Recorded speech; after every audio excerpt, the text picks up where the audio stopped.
ሰላም በምድር ዙሪያ ያላችሁ ቅዱሳን ወገኖች በጌታችን በኢየሱስ ክርስቶስም ሁላችሁንም ሰላም ላለው ከ6 ቀን በፊት ለቀሲስ ዲበኩሉ በቃል ኪዳኑ ታቦት ከእስራኤል ወደ ኢትዮጵያ መጥቷል ተብሎ በተባለው አክሱም አሁን አለ ተብሎ በተባለው ታቦትና በአዲስ ኪዳን ታቦት አለ የለም ብሎ በሚል የዲቤት ጥሪ አቅርቤ ነበር።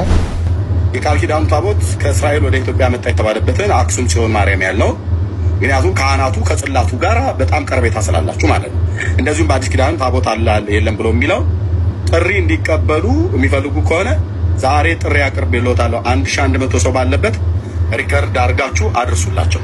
ቀሲስ ዲበኩሉ ለጥሪዎት ምላሽ እንደሚያሳውቁኝ ጠብቃለሁ። የዲቤት ጥሪ ነው። ኦፊሻል ዲቤት ነው የምናደርገው። ብዙ ሺህ ህዝብ ባለበት ለምን 50 ሺህ ህዝብ አይሰበሰብም? እውቀቶትን ይዘው ይመጣሉ። በሰለሞን ዘመነ መንግስት ታቦቱ ወደ ኢትዮጵያ መጥቷል ብላችሁ ያላችሁት አክሱም ጽዮን ማርያም አለ ህዳር 21 ቀን ሙሴን የረእየ ሀገረ ቅድስት እያላችሁ በከበሮ ስትጸነጽኑ የምታድሩበትን እሱን ታሪክ እኔ ፊት እውነት ያደርጉታል።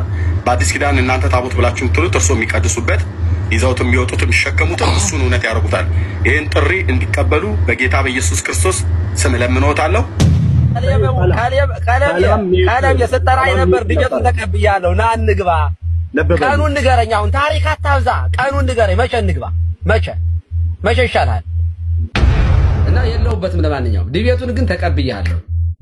ኦኬ ተቀብያለሁ ለማለት ነው። ጊዜ ስለዚህ ቀሲስ ዲበኩሉ ጥሪውን ተቀበለውኛል። በቃል ኪዳኑ ታቦት በብሉይ ኪዳን እና በአዲስ ኪዳን ታቦት ሊወያዩ ማለት ነው። ከብሉይ ኪዳን የነበረው ወደ ኢትዮጵያ መጣ፣ ከእስራኤል ወደ ኢትዮጵያ መጣ ብሎ በሚለው ላይ እና በአዲስ ኪዳን ታቦት አለ የለም ብሎ በሚለው ያቀረብኩላቸው የዲቤት ጥሪ አሁን ዘግይተውም ቢሆን ተቀበለዋል። ስለዚህ አክብሮቴ በጣም ታላቅ ነው። እሳቸው ምንድነው ያሉኝ? ቦታና ጊዜ ምረጥ ብለው ለኔ እድሉን ሰጥተውኛል።